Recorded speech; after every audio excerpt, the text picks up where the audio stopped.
Hey y'all, today in this video I'll be walking on extremely thin ice. I'm going to be listing out all the most overrated bosses from each Souls game, in my opinion. Now I know a lot of people are going to get mad at this video, but before you do that, just, chill out for a bit and just hear me out. You know, you know what, let me just say this before someone loses their marbles. Bro, I love the Souls games. Like, have you seen the type of shit I made about these games? Like, the type of content? And not because I think a boss is overrated doesn't mean I think it's a bad boss fight, you know what I mean? I just think that the community probably hypes up that boss a bit too much for what it's offering. So without wasting too much time, let's get right into the video. The most overrated boss from Dark Souls 1 goes to Ornstein and Smough. Now don't get me wrong, these guys are actually a pretty decent fight, but I feel like the community kinda hypes them up way too much because at the end of the day it's just a duo fight. Now I understand that it's the first duo fight in a Souls game technically, and even today compared to some of the other gang fights it's still the best out of all of them. However, it's an okay fight at the end of the day and not a bad one, but not a super spectacular like excellent one like how a lot of people hype it up to be. And from Dark Souls 2, we have Sir Elon.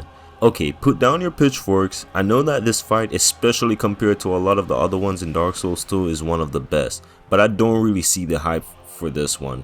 First of all, the run back is fucking horrible, and while Elon is a decent fight, one of the main reasons why I don't like to fight him all that much, apart from the shitty run back, is his moveset. It feels a bit samey in my opinion. He just attacks and dodge, attack then dodge, attack then dodge, and it kind of drags out the fight a bit too much.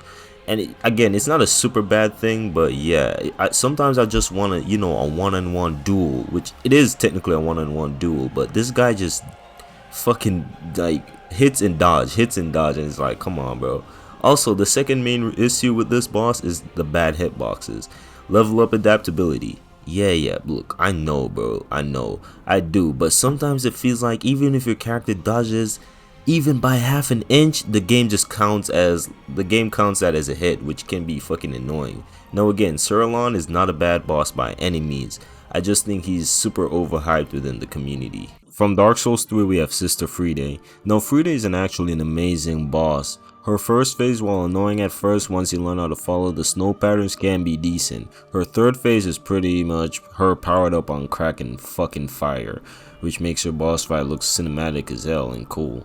However, the problem, at least for me, lies within the second phase. I usually hate boss fights that drains resources like Estus or whatever due to how long they are, such as Radahn and Elden Beast. In some cases, like with Ishin, it's not a problem since the combat of that game makes it pretty easy not to get hit if you time your deflects properly or whatever.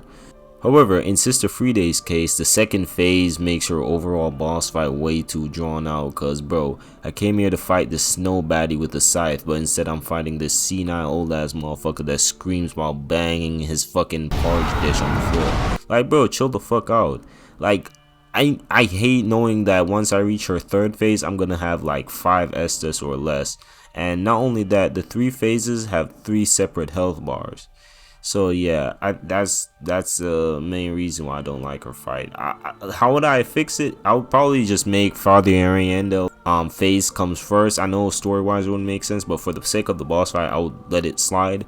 And I will let that happen, and let the other 2 phases, which would be Sister Friede invisible phase and then finally her fire phase, play out. And I would do it in a way where like if you kill Ariandel, you don't have to worry about like killing him again if you lose to Friede. So yeah, that's how I would do it. For Bloodborne, I think a lot of the bosses are actually pretty fairly rated. So let's move on to Sekiro. And yeah, pretty much the same thing with Sekiro.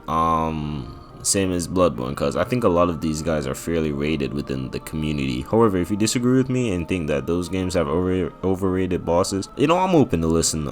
Yeah, just comment. For Elden Ring, I actually have 2 bosses just to make up for Bloodborne and Sekiro. The first one being Malenia. I mean, she's not a bad boss, but a lot of people say she's an excellent masterpiece of a boss fight. Most recently though, like at first people kind of hated Malenia, but recently Malenia is like seen as like the most, she's a masterpiece of a boss fight, she's like literally the best. It's like, okay bro, she has tons of fault. And I get that people have their opinions, but like, come on, like, holy shit, man. Like, I mean, bro, I still to this day don't think Malenia is a balanced boss fight. Don't think so. And if the term overkill was a boss fight, then it would be Malenia. She has way too much going on. You know, her health regain, like, you know, she can regain health on each, like, fucking attack successful. No, not even successful. Even if you block, she gains health. She has some questionable hyper armor, and she has that one fucking move we all know about. I'm not even going to go into that. Yeah, and that's why I think her fight is way too overhyped within the community nowadays. The next boss we have is Radahn. Now, I know that Radahn is an amazing fight, but to be honest, I think that he's not a boss fight I'm truly excited to fight on newer playthroughs. You see, the first time I fought him, it was spectacular, but fighting him for like a second time, you realize that he's just okay. Like, I feel like the spectacle wore off the second time, where a lot of the other bosses, I feel like fighting them the second or third time usually makes them better. I don't know, Radahn is still a good fight at the end of the day, and it's like, you know, yeah. But I feel like because his boss fight had a lot of hype around it in game and in real life, fighting him like the first time was like really good. But then the second time you realize that okay, he's not a like bad boss fight, but I just like I don't get excited to fight him every time I start up a new Elden Ring playthrough. Like I have some bosses where I'm excited to fight in Elden Ring, like Morgott, you know, even Malekith. But like Radahn is like, not really, bro. He's good though. He's still a good boss, right? Especially for a first time playthrough. Fucking amazing, bro. Like I remember getting hit by that fucking meteor attack, like holy shit. But yeah, those were my like the bosses that I think are overrated within the Soulsborne community and from each Souls game. And remember guys, these are just my opinion. If you disagree with them, you disagree. I mean, obviously you can disagree with my opinion, and not because I say hey it's my opinion, that doesn't mean like oh shit I can't say anything. No, nah, you can still, you know, say whatever, but like can we just keep it civil within the comments, please? And yeah, that's it. See ya.